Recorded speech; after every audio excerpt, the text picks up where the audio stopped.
Hey, this is Scott Welch, and you're listening to The Business Side of Music with the handsome and sexy Bob Bender.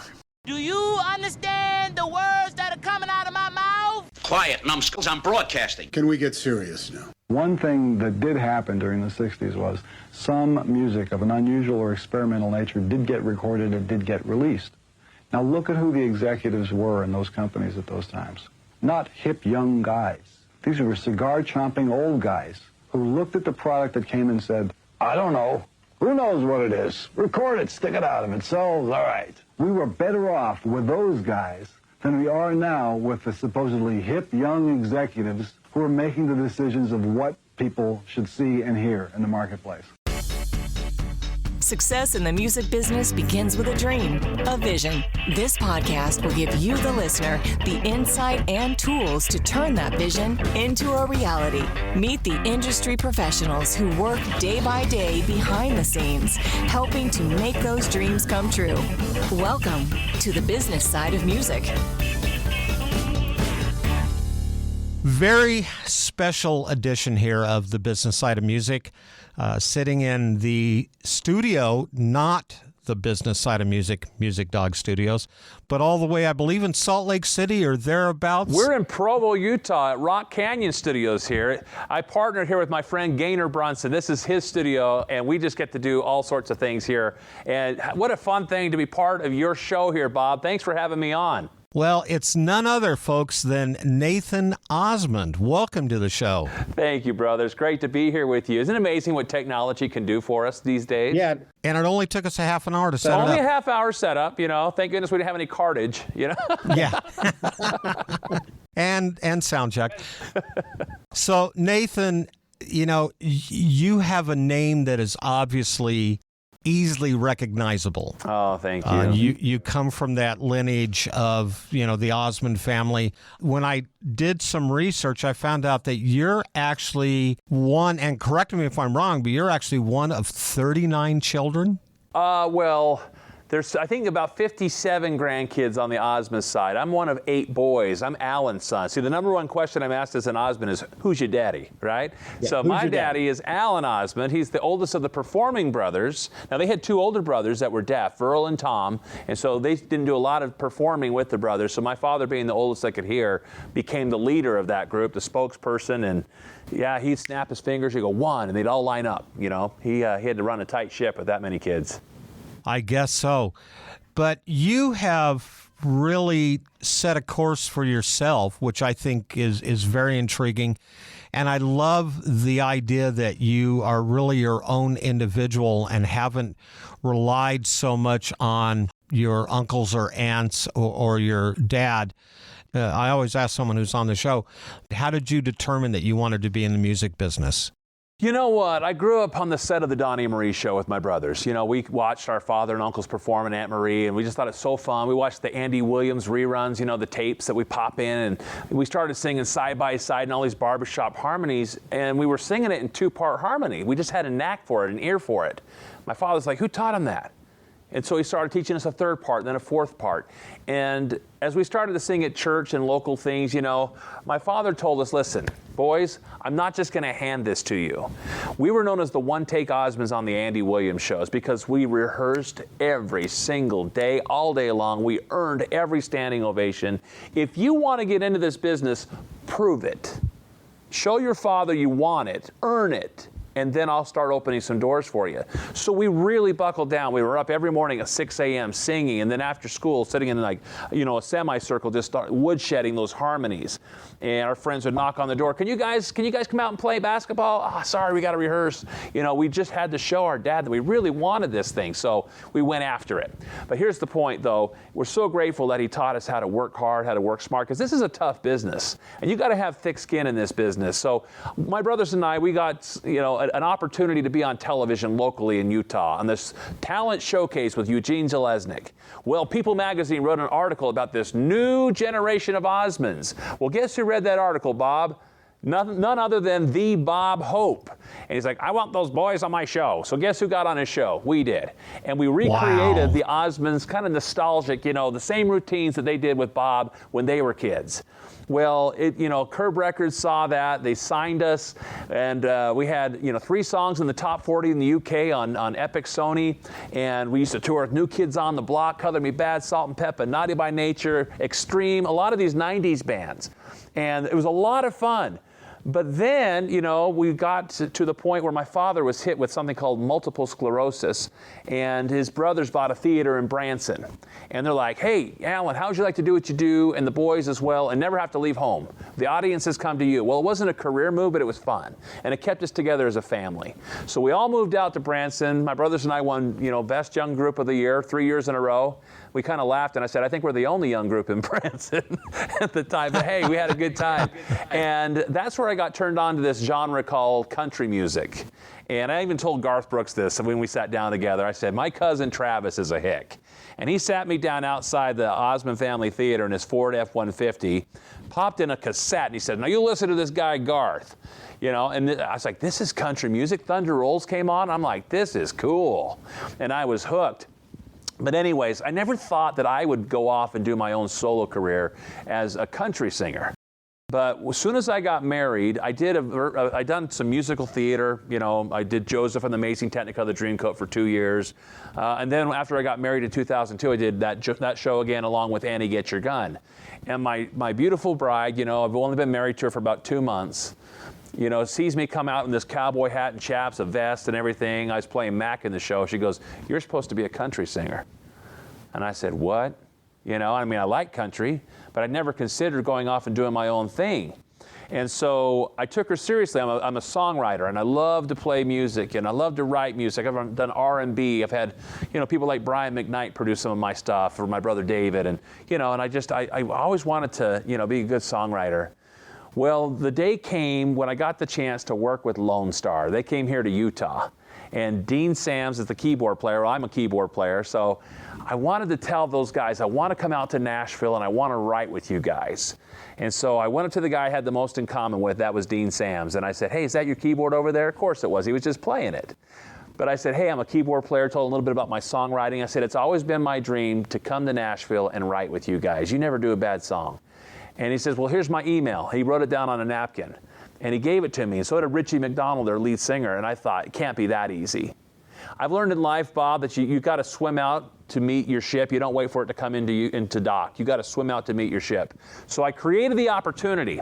I didn't have a laptop at the time. All I had was my email at home. So I said, Dean, I'm coming out to Nashville December. It was early December because I figured they'd be off the road. I had to use some strategery, right, as George Bush would put it. And I said, listen, I'm coming out. I'd like to take you up on your offer to write with Lonestar. He says, great, I'm producing a duo during that time. As we get closer to that date, email me, let me know. I'll let you know what I can and can't do. Well, I said, great. So I booked my flight, my rent-a-car, my hotel room, and I'm going to Nashville to write with Lonestar. This is like a dream come true. Well, it gets a couple days before I was supposed to fly out, and I don't have his phone number. So I email him, hey, Dean, I'm excited to write with you. I'm coming to Nashville. Nothing. Silence. Crickets. He doesn't get back to me. I'm like, okay, I'm flying out tomorrow. Dean, do you have a phone number I can reach you? I don't have a laptop. All I have is your email. Still no response. And I'm going, oh, gosh. Make the most of this trip. I went out blindly to Nashville, and I said, network. I called everyone and their dog. Like, do you have a phone number on Lonestar and blah, blah, blah. Finally, I get with Joel Stevenette, and he had played for Jody Messina drums. He said, I think I got like their tour manager's number. I said, great. So I called up Coach, and I was like, Coach, this is Nathan Osmond. It was fun working with you at Stadium of Fire on the 4th of July this year. I'm supposed to be out here writing with Dean Sams. I know he's got a new studio. I'm trying to prove I knew the guy. Do you happen to have like a studio number on the guy? And he says, all I have is his personal cell phone number. I said, great. And I asked for it. He gave it to me. So now I'm in the studio hanging out with Jason Deere, another great producer and songwriter friend. Miranda Lambert's in the other studio right before she made it big. That's how far back this goes. I say, Dean, I'm hanging out with Miranda. I'm here with Jason, and I'm excited. I just got your number from Coach. He's like, I thought I gave you my number. I said, no, I got it from Coach. He says, let me call you back in 10. Well, guess what, Bob? Guess who doesn't call me back in 10 or an hour or 4 hours or 6 hours? I'm starting to think like he thinks I'm some psycho fan who's in Nashville, who now has his phone number. You know, all the negative thoughts came to my brain. And I said, stop it. You go down to this little street called Broadway that you've heard so much about, and you get turned on by this town. I said, I'm going to make the most of this trip, whether he calls me back or not. So I go down, I visit Legends Corner, I go to Tootsie's, I have like a little recorder, I'm interviewing like cowboys on the street. Tell me more about, what's this Ryman Auditorium? That's the original Opry House? I was getting educated on Nashville. My wife even had a dream, Bob, that I had been discovered by singing karaoke, so I saw Wannabes down there on Broadway. I waited for like a whole hour just to get the opportunity to see if my wife was right.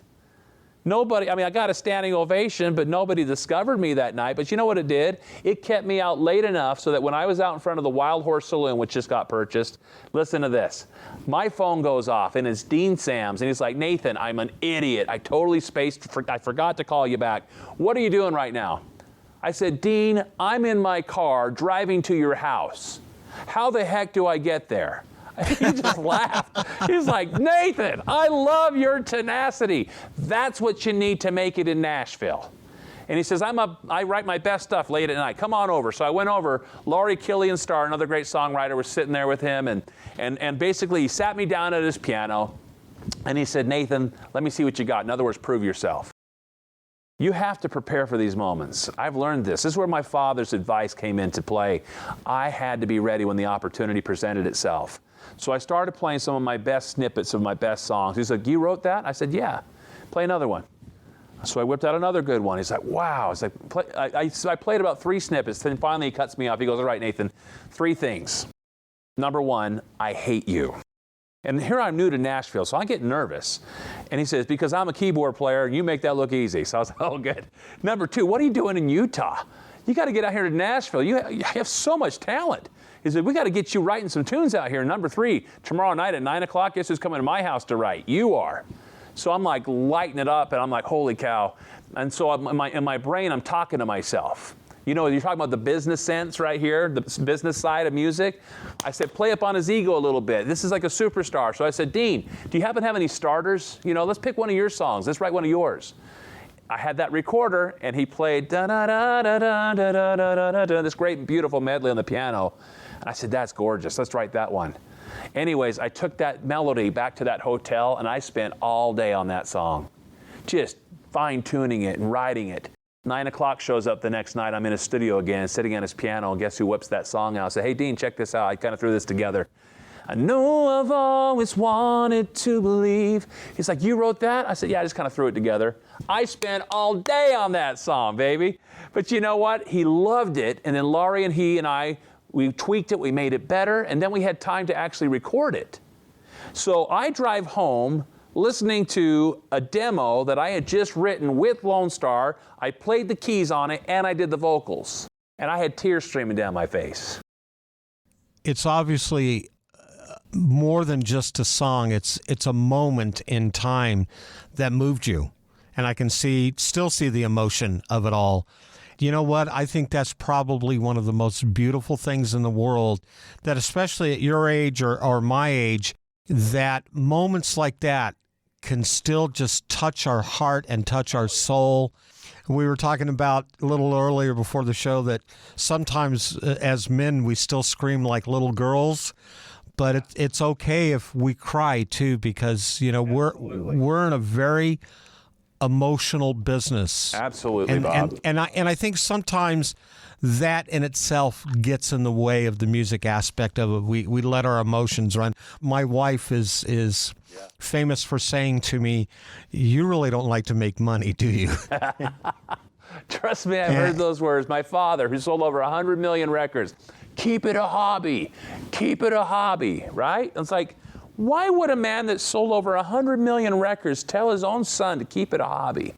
Guess who I didn't tell I was going to Nashville? My father, my brothers, my mother. Any Osmond, Donny and Marie. I didn't tell any of them I was going out. I always wonder why, Bob, that people that share our DNA are sometimes the biggest toxic dream busters. The people that we love. I mean, I always ask that question when I do a lot of speaking, and I ask audiences, how many, by a show of hands, have someone that you're related to that just loves you so much they don't want to see you get hurt? Do people get hurt in this business, Bob? Every single day. So I get why the warnings. But here's the thing. Do they not think I have the talent? Do they not believe in me enough? Because I have to have enough belief to believe that I can make it. So without telling anybody, I went out and pursued that dream. And then I come home with a demo of Lonestar and myself doing a song together that we just wrote.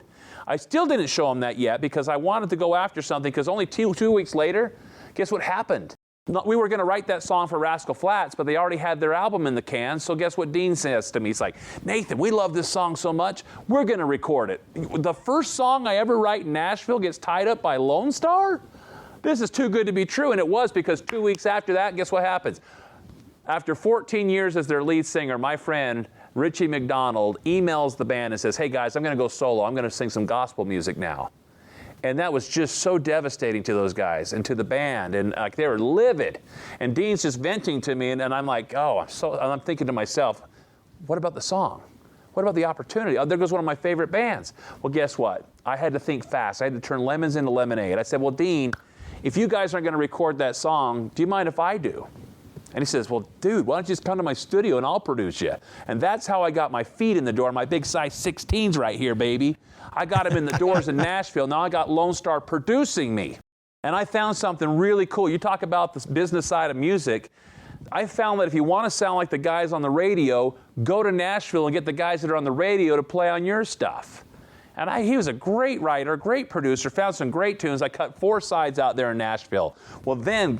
the rest of the story, I take those 4 sides and I contact my friend Gary Baker, who you know wrote the song I Swear. He wrote I'm Already There for Lonestar. Great writer. He was a bass player for my Aunt Marie, your bass player.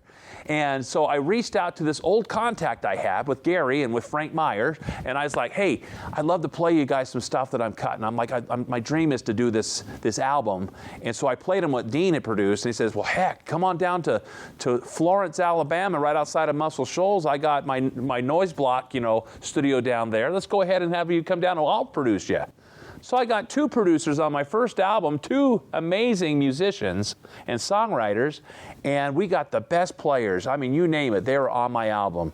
And it took 2 years to get that album just the way I wanted it, because I've learned from my father, you only have one shot at a first impression. So before you go knock doors on Music Row, by the way, you better have your stuff together. And by the way, I had to think about the name Osmond. Do I go under the name Osmond, or do I go under the name Nathan George? That's my middle name. That sounds country. Because I had heard from people. I went to Marie. I said, Marie, do I use Osmond? And she goes, no, don't. I wouldn't use Osmond. Now, she's changed her story since. But here's the thing, is that she said, people are prejudge it. I want you to have your best shot, doing this. So, I want them to buy you. Anyway, so then I went to Donny. I said, what do you think? He says, Nathan, people go on American Idol, America's Got Talent, The Voice, because they want some instant street cred. They want to be part of a brand, something that gives them some instant credibility. You've got something built in. It's called Osmond. Now, don't abuse it. Let it be a layer in the cake like we talked about. It's going to come out eventually. And one thing I love about country music is that they love their roots. It's all about where they come from. Osmond is a brand. Let it be a layer in the cake, but then you got to have the goods. So I spent 2 years getting that album polished. And I walked in there to Curb Records, Lyric Street, Black River Music. We walked up and down. I went over to Taylor Swift's label. I met with everybody.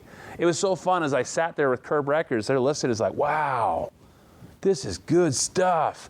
I'm surprised how country it is. I said, well, it's country music. He goes, no, you don't realize. Pop has taken over the country scene. We've gone so far into the pop realm. We're looking for a guy to bring it back into country. I was like, wow. And then I sat there at, in the GAC offices, and I watched 15 people all getting into my stuff. And I'm like, I'm so glad I listened to my father. I took the time to really get my stuff together. My name, my brand, my look, my sound. I knew who I was, and I went there. It took me 2+ years to get there.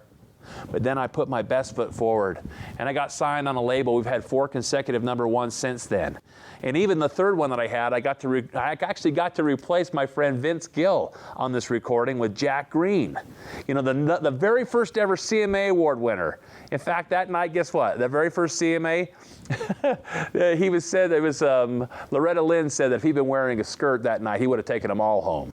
You know, Jack Green was an amazing legend. And so they said, hey, Vince Gill said he doesn't want him to release that as a single because he's got a new album coming out. How would you like to replace Vince on that recording with Jack Green? And the two of you release that as a duet. I said, you don't have to ask me twice.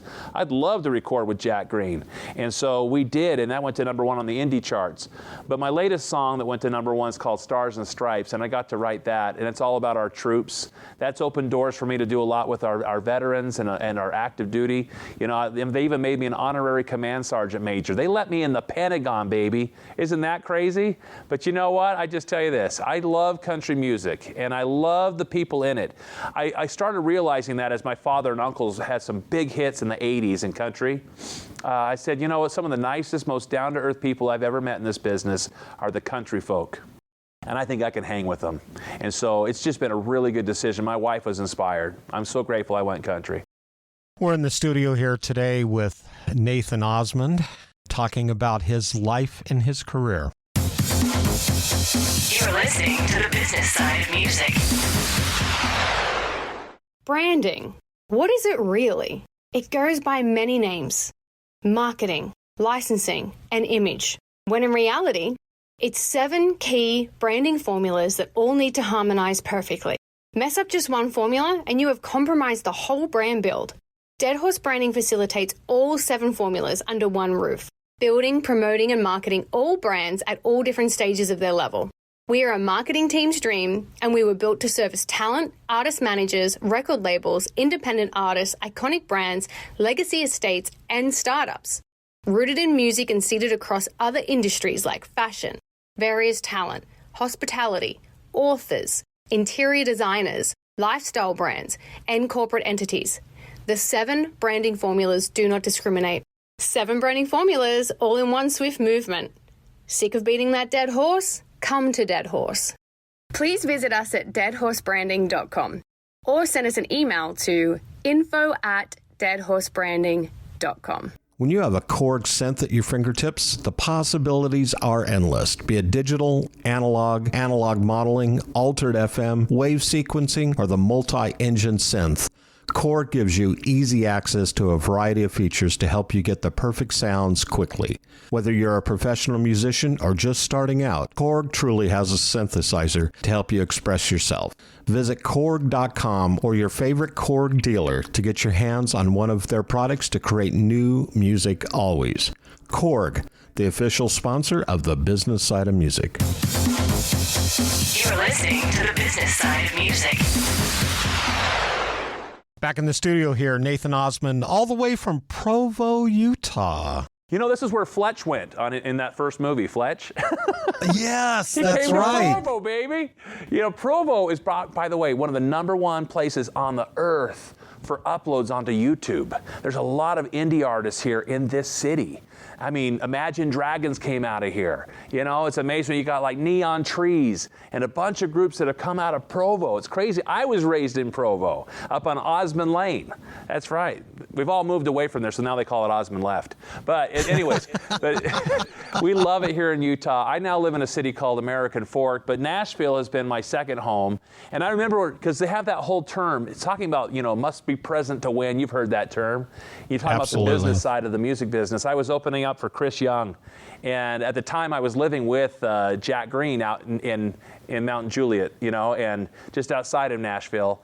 And so I hadn't been there long enough to know that it's pronounced Mount Juliet. And I said, yeah, I live in Mount Juliet. He goes, you're not from around there, are you? I said, what gave it away? He goes, we pronounce it Mount Juliet. I'm like, okay. So I learned from Chris Young how to pronounce that town. But you know what? You do have to be present to win. There is a game that goes on, and you got to be willing to play it. And so I asked a lot of advice getting into the music industry from my family that's already done so well in this industry. I called Donny. He says, Donny says, Nathan, you've got to have thick skin in this game. Okay? Because not everybody's going to like you. And that's the hardest thing for us Osmonds. We want everybody to like us. They're not. They're not going to, some people hate country music, so get used to it. And some people don't like the Osmonds. Get used to it. You know, the key is just be who you are. Be authentically you. And don't hang around yes men. I said, what's that? You know, you're the greatest. You could do no wrong. Oh, you're perfect. No, you're not. Now, don't hang around negative people, he said, but be around people that can shoot straight with you, like my father was to him. My father was Donny Osmond's coach. See, he was over on the side playing like the rhythm guitar, and he could see the whole show from a different perspective. He said, Donny, you're spending too much time on that side. Come over and play to this side. Get down on your knee. He was a producer. He produced the Donny and Marie shows.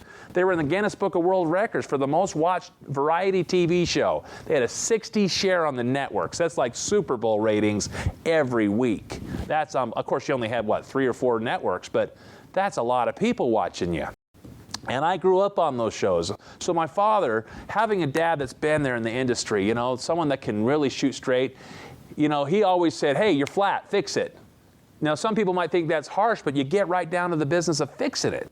So we learn to have thick skin in this industry because we know not everybody's going to like us. But the key is, at the end of the day, who cares? Why are you doing it? Are you doing it for that person that doesn't like you? You're doing it for you. I've learned that in music, you got to do it because you love it. Right? You got to do your own sound. And I find there's a lot of copycats out there. Everyone's trying to mimic somebody else's style. Why are you doing that? I mean, if I were to put a white glove on here, Bob, and go, hee hee, you know who I'm imitating.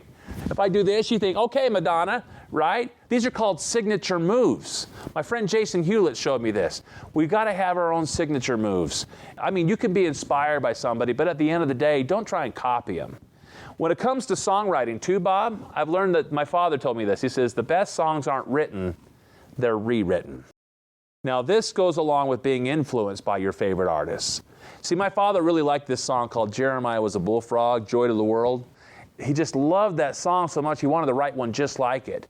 So if you go back and listen to Jeremiah was a bullfrog, it was a good friend of mine, you know. Well, listen to this. What are you doing tonight? Got no place to go. Down by the lazy river was inspired by Joy to the World. So my father taught me as a songwriter, if you want to write a hit song, find a hit song you love and write one just like it. Be inspired. Now, don't copy it, but be inspired. See, people felt that groove at Down by the Lazy River and like, I love this, because it felt familiar to them. So be inspired by other people. I sat down with Garth Brooks. I'll have to send you this picture. But my uncles always told me, you look like Garth. I'm like, what? That's the biggest compliment I ever get when I perform, is because he's the guy that inspired me. Him, I got to give Colin Ray some shout-outs, John Michael Montgomery, and Vince Gill. Those 4, you know, they talk about your Mount Rushmore of country music. That's probably the 4 that got me. And the point is that I showed Garth something. I said, I was having some fun. Don't get a restraining order, Garth.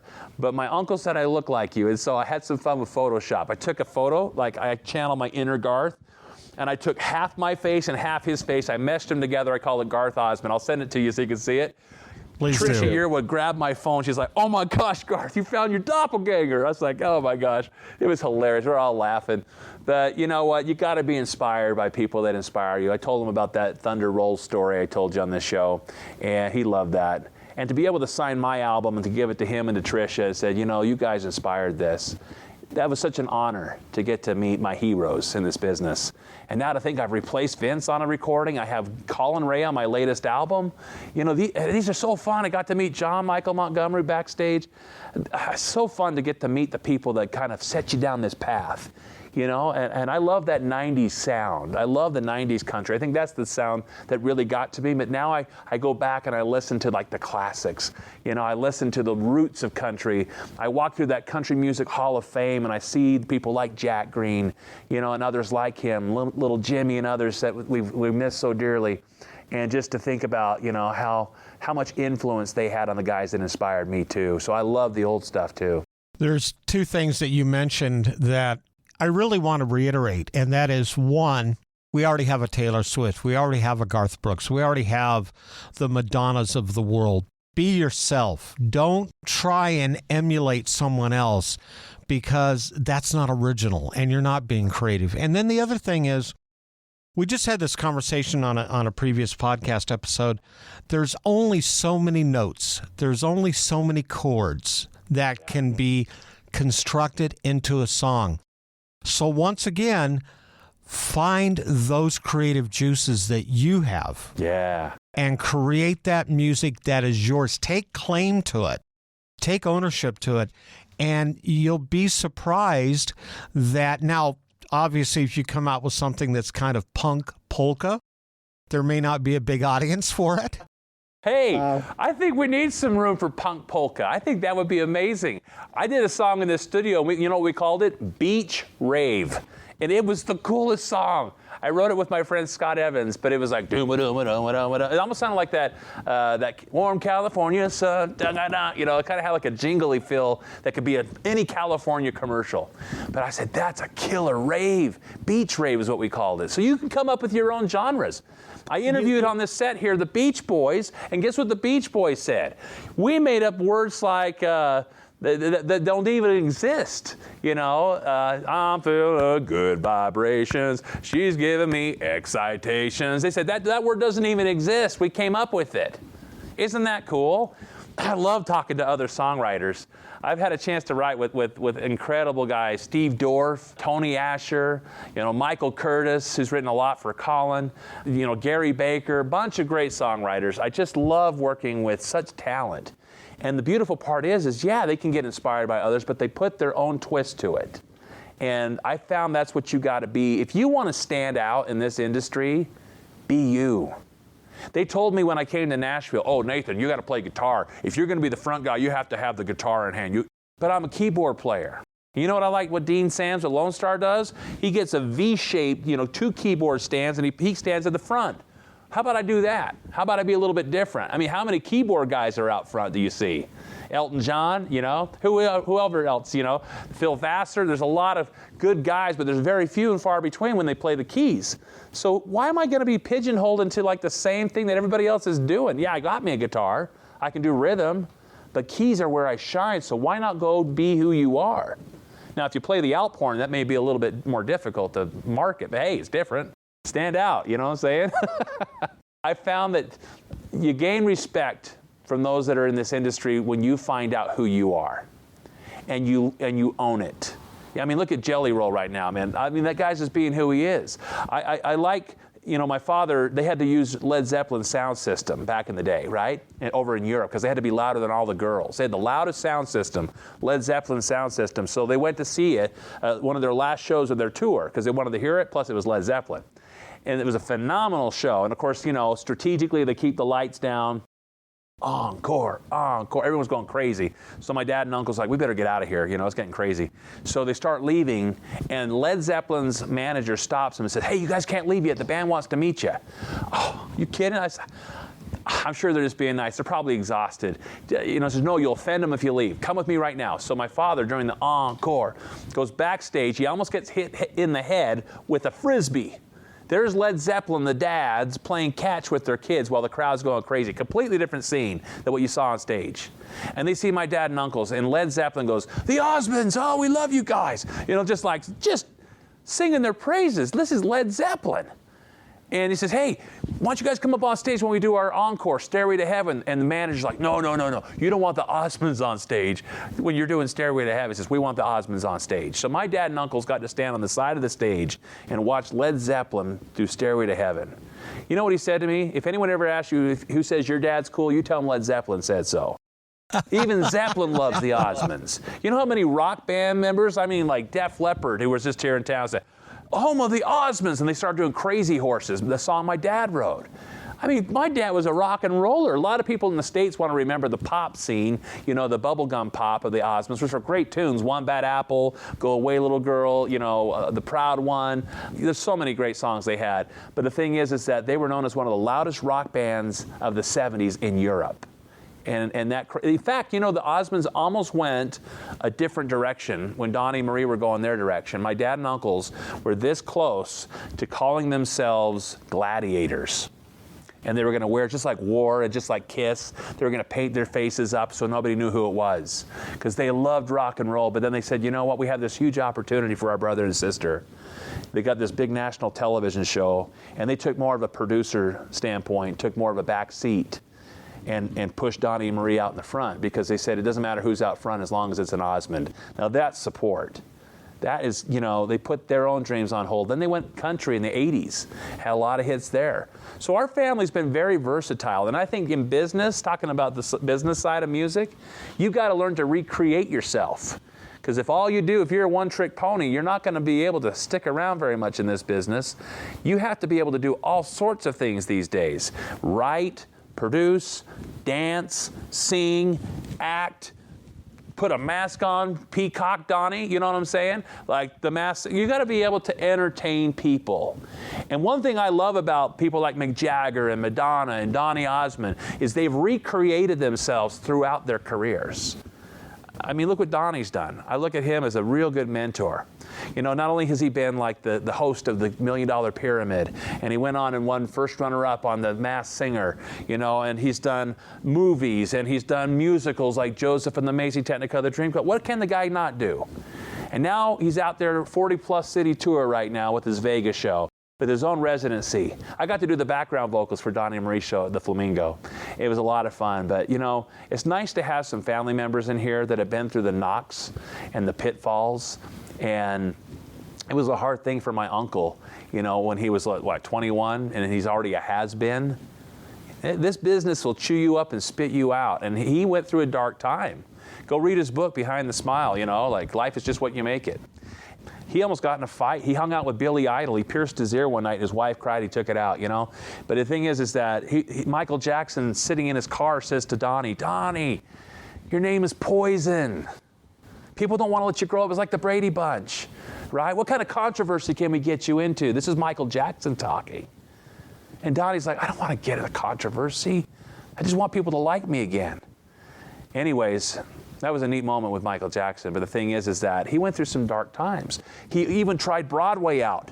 And he did this little Johnny Jones Goes to War. And guess what? It opened and closed the same night. That has got to stab you in the heart. So when I saw him at the premiere of Joseph and the Amazing Technicolor Dreamcoat with Andrew Lloyd Webber sitting up in the balcony watching, and I watched my uncle get a standing ovation in the middle of a show, with Andrew Lloyd Webber watching. You know how much that meant? Because I knew what he'd been through. He'd been through hell. Oh, he'd been through hell.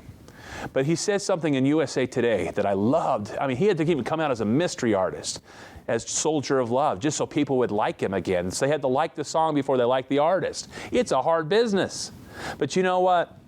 He said in USA Today, "I learned that when I embraced who I was, when I stopped taking myself so seriously, the people started to like me again." That's what it's all about in the business. We're going to take another break, get another word in for a couple of our sponsors.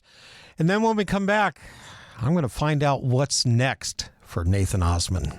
You're listening to the business side of music. This is Mark Alan Barnett, singer, songwriter, creative coach, and mentor. Are you an artist or songwriter, or a family member or friend of someone who is? Are you trying to find your way through the often confusing world of today's music business? I'm here to help. Over the past 40 years, I've written and recorded hit songs, have had more than my share of live performances, and have seen the ups and downs of the music industry and what Music City, also known as Nashville, has to offer. I'm here to share that information with you. The Mark Alan Barnett Songwriting Tours of Nashville are a one-day to multi-day private interactive workshops developed to help you discover your best approach to songwriting, performing in front of a live audience, along with the correct way to network within the music industry. Our workshops are based around what you need to know. While in Nashville, you get an insight from behind the scenes, learn about the history of Music City, separate fact from fiction, and give yourself or a loved one the time of your life. This workshop makes the perfect gift for someone you love who wants to get their foot in the door of the music business the right way. For more information, go to www.markalanbarnett.com or www.musicchoosesyou.com. Remember, You don't choose music. Music chooses you. As a musician, you have a dream, that vision of what success looks like for you. Though it's not only about the money, money is a part of it. Whether you've been extremely successful or just striving to maintain a regular cash flow, you need a plan. Money Concepts can help you develop a customized plan to achieve the financial stability and success you want. For over 40 years, Money Concepts has been providing holistic financial planning services to individuals, families, and business owners. As an independent firm, Money Concepts and their associates are committed to always represent the best interest of the client. It's really about independence coupled with committed benevolent interest, which means that they can represent your client, not a product supplier. It's not about selling products. It's about helping you achieve success. To learn how this can benefit you, contact John Adams at 737-867-9309. That's 737-867-9309 for more information. You're listening to the business side of music. Back in the studio here in Nashville, Tennessee, and Provo, Utah. That's right. Welcome to Provo. You know, it's been ages since I've been there. I got to make a trip out there, and you and I got to get together and break some bread. Come to our studios. We could do a live broadcast from here. You know, that's what I love about this facility is we got this big TV set that I'm on right here. And I've learned that when life throws you lemons, here's how we got the set. My brother David is the host of Wonderama, okay? Now, when COVID shut down not only the whole industry, but the city of New York, where they host that show, Utah was still open. And I said to my brother, listen, why don't you come to our studios? We'll film it here at Rock Canyon Studios, and you're still on the air. So they came out here, they loved the show so much, they set up this set, they built it in New York and shipped it out here. And when they were done with it, they said, you guys want to keep the set? I'm like, heck yeah, New York built set, this is great. All we ask is that you take the W's out of these little boxes and you can use it for whatever you want. So I got a free New York built set here in our studios. We've used this in movies. Thurl Bailey from the Utah Jazz did his Christmas special, he loves to sing. You know, we had all sorts we have the news in here. This thing's been used for a lot of things, including businesssideofmusic.com right here with Bob Bender. It's fun, but you know what? That's the point is that you have to create the opportunities. I actually, during COVID, even filmed a movie in this studio that was supposed to have been in Nashville, but Nashville was shut down. So the director of the film came to one of my concerts and said, would you be in a movie? I said, I'd love to. He said, I want to cast you as you. I played Nathan Osmond in a film called Even in Dreams, and we filmed it right here. Allison Arngren from Little House on the Prairie played this nasty Nashville manager. And here, this was the TV set for the movie. So we're on a movie set right now. But the fun thing is that I love the creative side of this business, and you talked about what's next. You've always got to be asking that question in any business. I mean, let's talk business. If you rest on your laurels, you're out. Because you always got to be one step ahead of the customer. You've always got to be coming up, okay, I've got a release coming up here, and you got to plan it. One thing that Greg Sperry taught me, he's Marie's manager, he says, you got to learn the business side of this business. Most artists don't. That's why if they get any hits at all, they're a flash in the can, right? It's just in the pan. It's like gone. One-hit wonders. We've heard that how many times? And most are no-hit wonders. I mean, think how much variety and options we have in this business right now.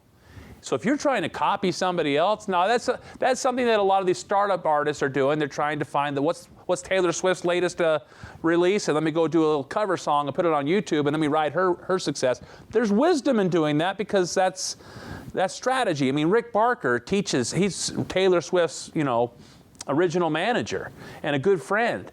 And he's got a whole business now because of his business sense, teaching new artists how to build their labels, build their brands. Because the days of A&R are gone. You got to have a following or they're not even going to touch you in Nashville. You know what I'm saying? So you got to think like a business owner. And what do the people want, right? And then you go and create it. But don't be the one who's like just camping on other people. If you want to stand out, you've got to find out what your signature moves are, Michael Jackson or Madonna. Whatever your signature moves are, own it. You know, we now have the ability, Bob, to do what we're doing here on podcasts. I got a podcast called Achieving Awesomeness Now that's now been picked up as a national radio show. I'm on the air every day at 12:30 and 4:30 p.m. Eastern. And that just started in my basement with me and a little Yeti microphone. So you can create magic from your basement. I drove here today talking about Bob Bender and being on your show today on my Facebook Live. How cool is that? I got people in England listening in right now because of the technology. We have entire television studios in our pockets. We have social media that we didn't have before. I teach people in all sorts of industries how to really take their brand to the next business. I just launched a business called Stomp, Standout Media Pros, where I'm training realtors, brokers, loan officers, how to take their brands to the next level, because I'm bringing in everything that I learned from the entertainment world, and I'm showing them that it works in their industry as well. I mean, you got to create opportunities in life. Look at this studio. This all came to be because I met a good guy named Gaynor, who you met today. And we found ways to create synergy. Gaynor, how can I bring more business to you? And I find that when you help enough people get in life what they want, you're going to get what you want tenfold. So I'm glad I have a father that taught me some business sense. You know, he's very creative on the right side, but he has these ideas that you just got to take one and run with it. My grandmother Osmond, you know, she wanted to make a difference. Here's a little girl that was born in Idaho in a 2-bedroom cabin, which is now a museum. Because not only is she the mother of the Osmonds, but number two, she wanted to make a difference.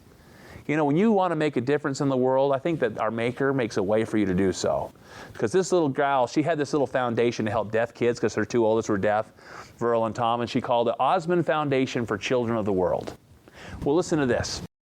She and Mick Shannon and Joe Lake got together in our house. My mother made tuna fish sandwiches, and they had this idea with John Schneider from Dukes of Hazzard who came.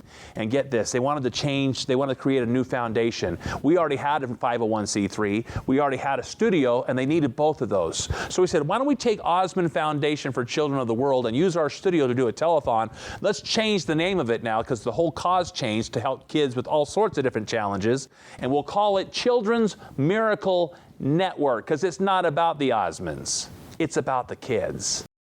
And that's where that was born, at our kitchen table on Osmond Lane in Provo, Utah, with tuna fish sandwiches. Now it's raised over $7 billion for children's hospitals around the world. That's my grandmother's legacy. Now, when she was on her deathbed, she couldn't talk because she had a tracheotomy. And she had been in a coma. She comes out of this coma. She reaches over to tap my father's hand, who was sitting by her bedside. And she was asking for a pen and a paper. She wanted to write something down for my father. And when she got the paper, I have this letter, and it says, Alan, there is no limit to the good we can do if we don't care who gets the credit. Amen. What if we lived our careers that way? What if we don't make it all about ourselves, but we make it about our audience? What if we make it about our fans? What if we make it about the team? If we make it all about ourselves, we make a really small package. You know what I'm saying? So give credit to those that deserve the credit. Today I've been able to mention a few names of people. I would not be where I'm at without them. And the musicians that have played, the songwriters that I've written, like Marwena Diame, Yo Cassiers, Gary Baker, Matt Johnson, Frank Meyer, you know, Dean Sams, Lonestar, who played on my stuff. You know, I wouldn't be where I am without all those guys. I told you I remember the place where I was because I had produced a 1940s big band show called Pacific Swing Hawaii from 2010 to 2011. That's right when my first single, Sweet, hit the airwaves.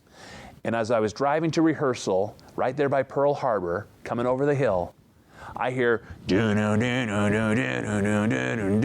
like, that's my song. I didn't even call in to request it. First time I ever heard one of my songs on the radio was in Hawaii. And I tell you, I learned something about myself, Bob. I scream like a girl. And oh my heck, about wrecked my car. But that's when my first single started climbing all the way to #1. Then the next one started climbing. And I was done with that show, so I was back on the mainland. And I got a guy, Jason Aldean's dad, calls up Charlie Ammerman of Pretty World Records, and he says, Jason Aldean's going to kick Nathan Osmond's beep this week on the radio. Charlie goes, how much you want to bet? And two good old boys start making a bet about Nathan Osmond music. He goes, how about the biggest steak in town? He goes, bring it. And guess who won? Nathan Osmond won that week. And this was his Red Dirt anthem, dude.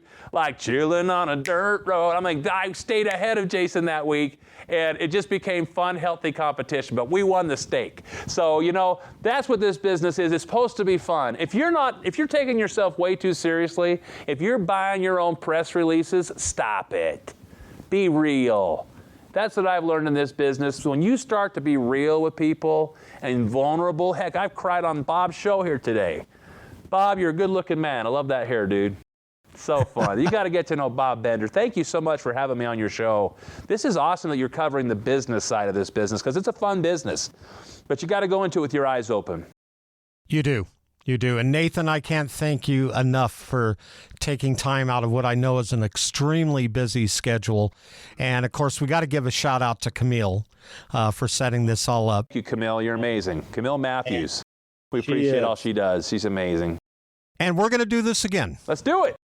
All right. I got a lot more stories where these ones came from. The Business Side of Music is the creation of Tom Sabella and Tracy Snow and is produced by Bob Bender. The Business Side of Music is recorded at Music Dog Studios in Nashville, Tennessee. Production sound designed by Keith Stark. Voiceover and promo by Lisa Fuson.